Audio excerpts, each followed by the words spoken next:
এই মুহূর্তে পাওয়া আবহাওয়ার বড় খবর। একটানা বৃষ্টিতে নাজেহাল দক্ষিণবঙ্গ, সামনে আবার ভয়ঙ্কর এক সপ্তাহ বৃষ্টির সম্ভাবনা। কি জানালো আবহাওয়া দপ্তর? বিস্তারিত জানতে বন্ধুরা ভিডিওটি সম্পূর্ণ দেখবেন এবং ভালো লাগলে একটা লাইক এবং সাবস্ক্রাইব করে পাশে থাকা বেল আইকনটি প্রেস করবেন এমনই লেটেস্ট ভিডিও সবার আগে পাওয়ার জন্য। তো দক্ষিণবঙ্গে লাগাতার বৃষ্টি, বহু এলাকায় জলমগ্ন।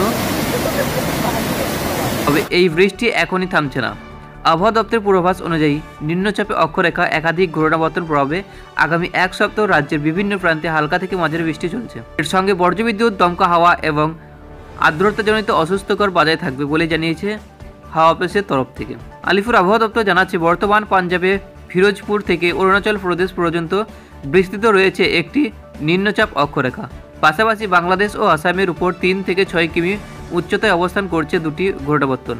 একটি পশ্চিম ও দক্ষিণ পশ্চিম দিকে হেলে থাকার সরাসরি প্রভাব পড়ছে বঙ্গীয় পশ্চিমবঙ্গের উপর।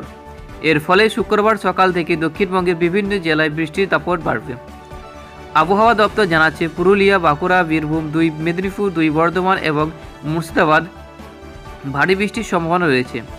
এই জেলাগুলিতে ঘন্টায় 30 থেকে 40 কিলোমিটার বেগে দমকা ঝোড়ো হাওয়া বইতে পারে।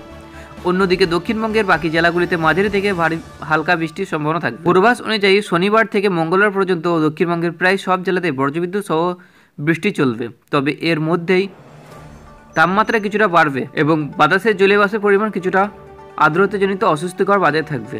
অন্যদিকে উত্তরবঙ্গের দার্জিলিং, কালিম্পং, জলপাইগুড়ি, আলিপুরদুয়ার, কোচবিহার শুক্রবার থেকে রবিবার পর্যন্ত ভারী বৃষ্টিপাতের সম্ভাবনা রয়েছে।